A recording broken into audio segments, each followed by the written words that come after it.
Hey everyone, welcome back to the Dairies. Today I'm going to be talking about my breastfeeding essentials as well as some tips and tricks. I'm super excited to film this video because it's also actually in collaboration with my friend Megan.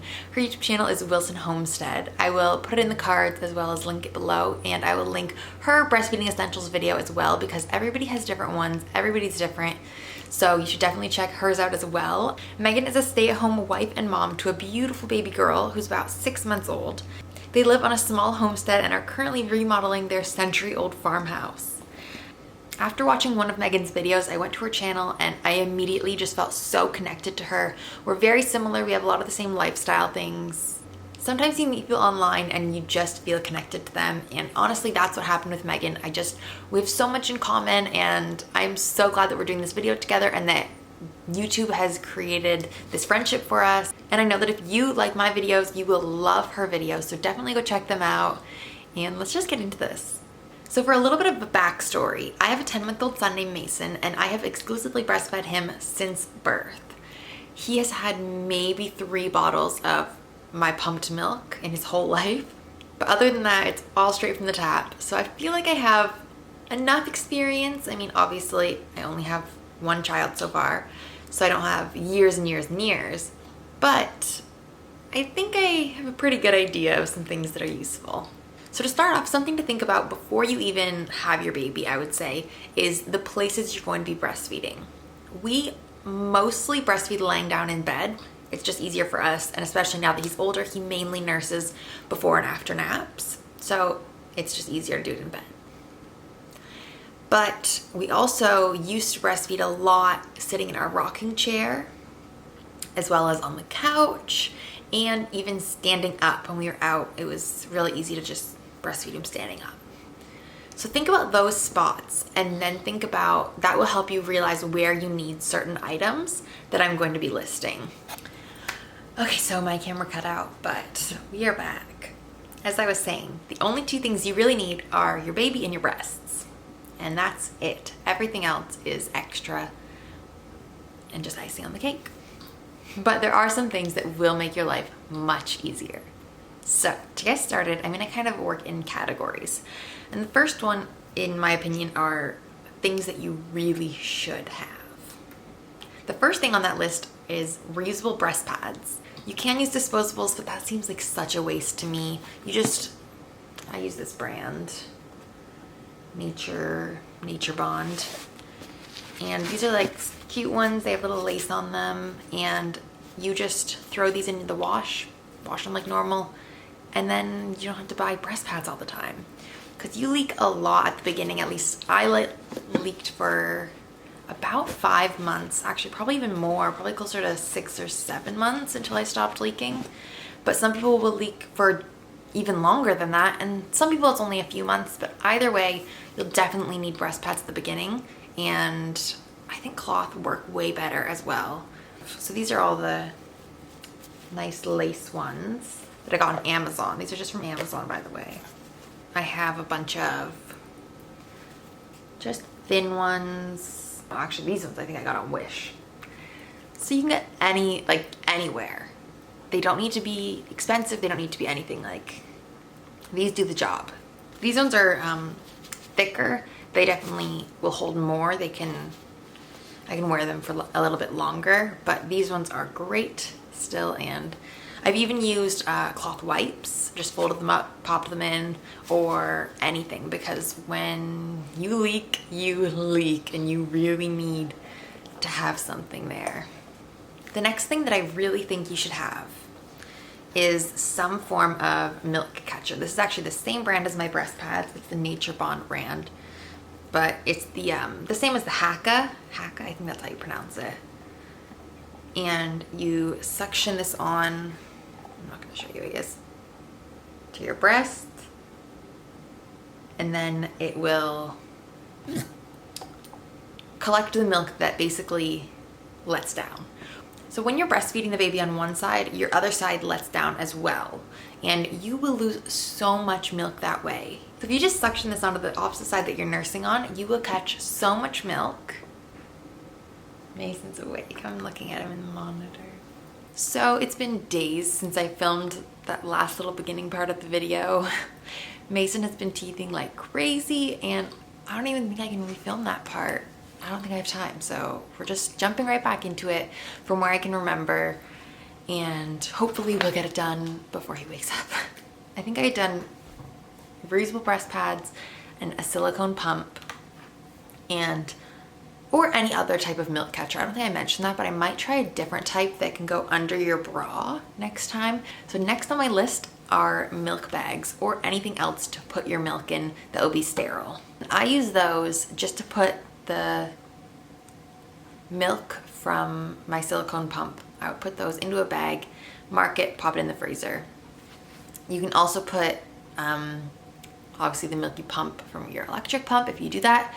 I do have an electric pump and I haven't used it in forever, but I did use it sometimes. Mason didn't take a bottle, so once I got enough in my freezer, I kind of just stopped. I mean, it takes a lot of time that I didn't really have, so if your baby will take a bottle, or if you are making a lot of milk or can donate or just have the time, like, I totally think that's a good idea, especially if you're donating. Like, that's just amazing. But we didn't really do it, so that's another semi-essential. I mean, you can get an electric pump, but it's not necessary, especially if you have some form of milk catcher or even a manual pump. Or honestly, sometimes I would just hand express because I didn't want to bother cleaning out my pump. And yeah, that's definitely an option. An essential is your phone. And that sounds stupid, but sometimes when you're breastfeeding and your baby's just asleep and just latched on for what feels like forever, I like to actually read books on my phone. Sometimes just scrolling, sometimes playing a game, but usually I read a book. It's a nice way to pass time. But I mean, you can't be holding a book, like a paper book, I mean. So I'll just read it on my phone. It's nice. Some videos are fine when they're small, but like now that Mason's 10 months old, he would get so distracted. He wouldn't be able to nurse. So a book is a nice option, but definitely your phone for any purpose, anything you want to do on it. You can also track on your phone. There's lots of apps, so it's good to just do that as you're nursing. I didn't ever really track, but if you do, it's a good thing. So the last thing that I think is really important are swaddle blankets, and especially when they're newborns, they leak, they drool out of their mouth, and they will get milk all over you. And sometimes they'll just latch off and milk will go everywhere, and it's nice to have something to mop it up with. It's good to use as a burp cloth. Also, sometimes I would, like, if I was not wearing a shirt when he was a newborn, I didn't wear shirts a lot, and my other breast would start leaking, and see, my silicone pump wasn't close to me, and I would be dripping all over, so I would just grab one and pop it on my boob. And honestly, like, they just have infinite uses. I don't think you can have too many. Oh, and also, people use them as covers. So if you're in public and nursing, you can use it to go over the baby as a cover. I have personally never used a cover. I don't want to have to cover my baby's like sensory. Like, I just feel like I wouldn't want to eat with something over my head, so I'm not going to put something over his head. And I'm not at all, like, I am totally open with breastfeeding in public, but I get it if you're not. Like, that's understandable. I mean, it is your breast. I'm like, it's my baby's food, I don't care, but I understand how people could be uncomfortable, and if so, it's great to just have a swaddle and you can just throw it over, and privacy. All right, so those are just all what I kind of deem as like the most important things. And next are clothing items. So the clothing items that are really helpful when you're nursing are breastfeeding tank tops that just unsnap. These are honestly great. I wear them almost 24/7 at home. The next thing are nursing tops. Not necessary, because also button downs. Just button downs are what I had at the beginning, and they're great, but as the baby's, like, as Mason gets older, it's so hard to do up buttons. Like, he's always like moving, and I don't have the time. So I got a couple nursing tops specifically, and there are so many different styles that you can go for. Like this one, you wouldn't even know it's a nursing top, but this zipper at the front here is just a bit longer than a style zipper, and your boob just pops out easily. and it's really nice. And I love this shirt, so that's a great one. And then another style of nursing top is this one, which you also would never be able to notice that it's a nursing top. So this is the shirt, and this ruching part here is actually a little pocket. And you think, oh, no, your boob's still not there. And then you have to kind of go pull this under part up, and boom. It's so hidden. It's honestly amazing. And like, yeah, I think this is the coolest invention ever. I'm gonna show you the inside out part so that you can get a better idea. So this part comes up, and then you find the hole, which I can't find inside out, but this is a really awesome thing. And honestly, getting nursing shirts, these are not my only two, but they're just the two I felt like showing, is actually way better in my opinion than button downs, although button downs are a great option too. Or just any loose tops. Next, nursing bras. Not necessities, but basically I would suggest having one better quality nursing bra, at least one, maybe two or more depending on how often you go out, but at least one for when you leave the house. And that's just one that, like, you know, holds your boobs up a little bit more and it's a little nicer. At home, I suggest having these. And these are just the little loose Calvin Klein ones. These are my favorite, but I mean, I'm sure you can get them anywhere, like Walmart or just any kind that are similar to this, like very stretchy. And I just wear these at home and I just pull them down. I don't even have to worry about taking them off. They're so nice and stretchy and loose. These are a winner. I have a bunch of them, and honestly I want to go get more because I love them. And then the last clothing article, so it's not exactly a breastfeeding thing, but it kind of is, and that would be a post-birth outfit.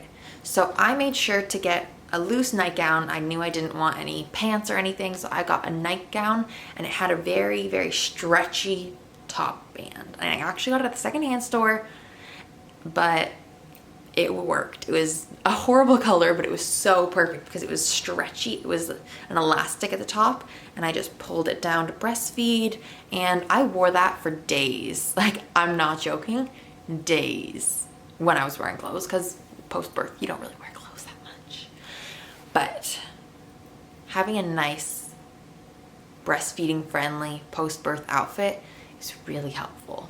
We have only a few more things left. So for starters, you want food, and you want snacks everywhere. Granola bars and fruit leather bars. And I made oat balls for when I was in labor, and I had so many left over because I could not eat in labor. So I ate those for the first few weeks, and just, you're really just stuck in one place. You need food. Your body is just doing so much when you're breastfeeding. You need food, food, food, food, food. So everywhere that you think you'll be nursing, make sure there are granola bars or something hidden around the area. I had them in my living room. I had them in my bedside table. I had them everywhere. I don't know. I feel like there was more places, but when Mason was born, if you watch our videos, you know we were living in a 1-bedroom apartment. There wasn't that many places, but they were in my diaper bag. They were in Shaq's pockets. I swear, I had them everywhere. The next thing would be a big water bottle with a straw and a spout. Just using something like a Nalgene doesn't work because you're laying down a lot, or you're sitting, or the baby's kicking, or maybe it would work if you just nurse sitting up, but honestly, laying down to nurse is the game changer. That's what you're going for.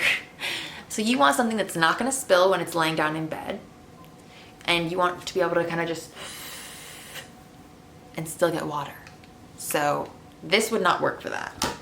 Okay, and one more food thing is smoothies. Have somebody make you smoothies, or you make yourself smoothies. Just, smoothies are a great way to get lots of fat and protein into your diet, which is, I usually eat high carb, but with breastfeeding, I really needed, you know, more fats, more proteins. So I added avocado and coconut, and actually the first, I would say, 2 months, my mom came over every single day to my house and brought me a smoothie. So sweet. After that, I started to make myself smoothies, but it was so nice to just have that smoothie come to me every day. It was so hard to eat, and like with a newborn, I just was exhausted all the time. So if he was sleeping, I was sleeping, and if he was awake, I was not eating. So it was really nice to just have somebody bring me a smoothie. So if you can have somebody just make you one a day, or even just find the time to make yourself one, I think that's a really big plus. Okay, so the only other thing that doesn't really have a category that I put down is a nursing pillow. And I used my nursing pillow only when I was sitting up nursing, and only for the first 3 or so months. After that, Mason was just too big. It was more comfortable to set him in my lap. But I mean, it was really useful at the beginning, so I definitely suggest getting one. I wouldn't say you need to spend a lot of money on one. I know they can be pricey, but honestly, I got one as a gift. I have no clue where it was from, but it worked amazingly. It was just a completely regular U-shaped pillow, nothing special, and it was amazing. It was great. Then the very last things on my list. These are not physical items, but they're probably the most important things to have when breastfeeding. So you really need patience, persistence, and to trust your body. And when I say those things, I mean that it hurts. It hurts a lot. The first 2 weeks especially, but even up to 6 weeks are just painful. And it's only you. You're the only one who can do it. The baby wants milk all the time. They cluster feed when they're that age. You're building milk supply. You're just starting to kind of figure it out. And I honestly would just sit there and cry because he would be latched on, and it's something like, it was something I wanted so bad, and I was not giving up, but it was painful, and I felt like I was in it all alone. I mean, obviously Shaq was there. Shaq was amazing. He is an amazing father, an amazing partner and everything, but he couldn't do that for me. He couldn't help with that. There was nothing he could do except for bring me food, which he did, fill up my water, and just distract me. But you know, it's all you. It's hard mentally, it's hard physically, but if you just push through, if you just try really hard and trust, then it gets better. And it does get better, and it's amazing, and then it's just this wonderful thing. So you just, yes, need to push through. And then along with the trust though is just trusting that you're making enough milk. You don't need to be afraid that you're not. It's rare that you don't make enough milk. It does happen, but just don't stress about it until it becomes a stress. If your baby's not gaining weight, or if something is like really wrong, like a medical thing. But other than that, you're probably making enough milk. If your baby doesn't eat as much, your body won't make as much. And if your baby needs more, your body will make more. So just completely trust that your body knows what it's doing. If you need any help or have issues, there are local support groups all over. So please reach out, because there are so many people out there who will just support you and just help you get through those first hard times, or even hard times later on. I'm thankful that I have not had any mastitis. I have had a clogged duct, and I just did the backwards massaging and the nursing him while he was laying down, and I was kind of on top of him so that my breast was hanging. And yeah, that seemed to fix the problem. So if you do experience any other issues, definitely look them up online, reach out to your local support groups, and or not local, it can be just an online support group. Those are sometimes the best. You can do it, and you're gonna be amazing. So gather the few little things you need if you want them. Like I said, the only things you really need are your boob and your baby. and granola bars. You need granola bars. I hope this helped at all and I wasn't too rambly. I am going off of barely any sleep with Mason teething right now, but hopefully this video made sense and was helpful.